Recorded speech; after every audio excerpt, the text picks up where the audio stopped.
korban Brigadir Joshua ada di dalam mobil ini bersama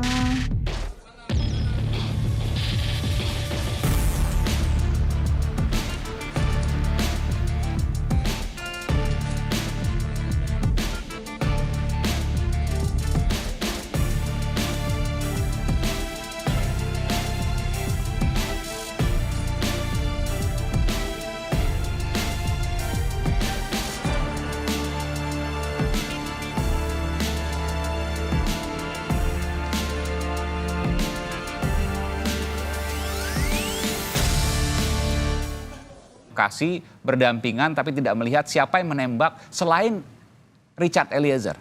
Kalau menurut saya itu logika objektif boleh, tapi semua orang akan berbeda. Artinya sesuai dengan pengalaman dan fakta yang dia alamin. Kan saya sudah jelaskan, ada jeda, ada kejadian, setelah ada kejadian, dia mendapatkan HT dari temannya. Dan ini dia kan pasti juga membutuhkan. Membutuhkan ini ada orang dalam yang di luar, yang mendengar, kemudian dia berbalik arah. Nah, itulah yang menyebabkan dia tidak melihat sempurna.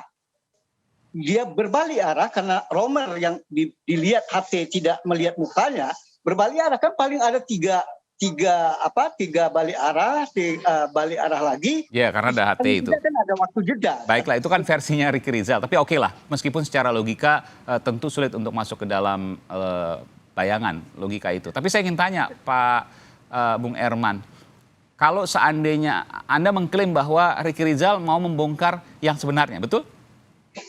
Ya, dia merasa sudah membongkar, dia sudah apa yang dia sampaikan, yang sudah dia ketahui itu sudah dibuka. Jadi tidak ada kalimat yang menyatakan ada lagi yang mau dibongkar, itu tidak ada. Oh, nggak ada yang baru. Dan sementara yang sudah dibongkar menurut versi dari Ricky Rizal, nggak ada yang baru juga, nggak ada yang signifikan juga, nggak ada yang penting juga gitu kan? Nah, begitu juga di masalah pelecehan, Nggak lihat. Dia tidak melihat dan dia mengetahui baru ucapan Sambo. Baik, ya artinya tidak ada yang signifikan dari situ. Sekarang saya ingin tanya Pak, artinya nggak ada keinginan juga dong untuk menjadi justice collaborator karena dianggap bahwa nggak ada yang signifikan, nggak ada yang baru. Bukan gitu, masalah JC ini ada persoalan lain. Kalau satu saat dia ditekan, perkembangannya mungkin mau sidang, suruh cabut hal-hal yang sudah disampaikan, suruh cabut, itu kan bisa juga dia keamanan terganggu. Pada saat dia merasa nggak aman, nggak nyaman, mungkin pada saat itu dia bisa. Jadi pengadilan nanti mungkin berubah. Tapi kan kita bicara andai-andai nanti. Tapi sekarang begini Bung Herman, apakah kemudian bayangannya tentu ya, ketika hendak membongkar maka ada kekhawatiran lalu kemudian melapor ke LPSK. Tapi sampai saat ini belum ada keinginan untuk melapor untuk meminta perlindungan ke LPSK untuk menjadi justice collaborator. Lalu bagaimana mungkin bisa dikatakan bahwa Ricky Rizal misalnya mau buka-bukaan? Kan nggak masuk akal juga. Oh, nggak begitu logikanya. Dia sudah menyatakan dia sudah buka-bukaan. Tapi itu tentu terserah apakah dia benar apa tidak. Iya kan? Apakah dia sudah jujur apa tidak. Tapi dia sudah menyampaikan, sudah membuka. Tapi buat apa lagi? Yang penting kalau dia merasa keamanan. Ya kalau keamanan wajar dong. Kalau dia merasa diancam, kamu harus cabut itu lagi. Itu kan berarti bermasalah. Yeah. Nah, itu yang mungkin dia membutuhkan justice collaborator atau perlindungan kepada LPSK. Tapi sepanjang kita udah menghimbau, saya udah menyiapkan konsep, tulisan udah saya serahkan. Tapi kan tergantung dia. Dia merasa masih nyaman, masih belum ada ancaman. Sementara begitu, kalau nanti saya diancam, saya baru ngajukan. Nah sekarang apa pilihan saya sebagai lawyer? Apakah berarti lucu juga dong? Dia sudah menganggap seperti itu. Tapi ya udah itu wajar, masyarakat silakan menilai. Mungkin saya berbagai cara sudah menyampaikan, masih ada nggak yang masih kamu tutup? Di antaranya masalah penembakan itu. Apa benar kamu hanya melihat Pak Sambo hanya melihat dinding tembak tangga? Ya begitu Bang, saya itu jedanya makanya. Lagi nerima hati, jadi nggak ngelihat padahal di sebelahnya gitu kan, tapi berbalik arah. Oke, itu yang disampaikan. Jadi selalu dia bertahan di situ. Tapi ya saya sampaikan kalau memang itu ya silakan. Jadi mungkin itu juga syarat yang untuk LPSK itu kan juga harus ada keterangan yang sangat signifikan gitu. Tapi saya ingin tanya Bung Herman, Anda kan pengacara beberapa kali ketemu langsung dengan Bribka Ricky Rizal.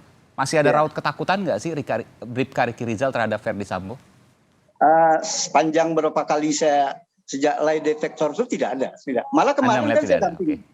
Saya kemarin dampingin juga ada pemeriksaan tambahan. Anda sempat menanyakan itu langsung, Anda masih takut nggak sih kepada Verdi Sambo? Ya kalau berhadapan melihat misalnya Sambo selama ini kadang tegas, kadang keras, ya ada rasa takut. Tapi saya tantang, bagaimana kalau di pengadilan lu harus ketemu? Betul. Lu harus Karena nanti ketemu mungkin akan dikonfrontir di pengadilan. Ya, lu siap nggak? Ya saya siap bang, saya siap dibilang. Asal tim pengacara juga membackup saya, ya pasti. Oke, baik. Baik, jadi ada prasyarat ya. Asal tim pengacara Anda ya maksudnya dan kawan-kawan membackup saya. Itu yang disampaikan Bribka Riki Rizal. Ya mentalnya maksudnya ya. Oke, artinya memang masih ada ketakutan di situ. Karena masih nggak yakin untuk menghadapi sendiri. Kan begitu kurang lebih ya? Iya Pak. Oke, baik. Tentu ini menjadi hal yang menarik untuk dicermati ke depan. Apakah ada perubahan atau tidak, tapi setidaknya sampai saat ini tidak ada perubahan. Tentu ini yang disampaikan yang paling jujur, versi Riki Rizal yang disampaikan. Tapi saya yakin bahwa Bung Herman punya niatan untuk terus membongkar. Nanti kita akan lihat apakah pembongkaran itu nanti akan terjadi pada saat pengadilan atau tidak. Atau malah mungkin berbalik. Tidak ada yang tahu. Menarik untuk terus dicermati. Terima kasih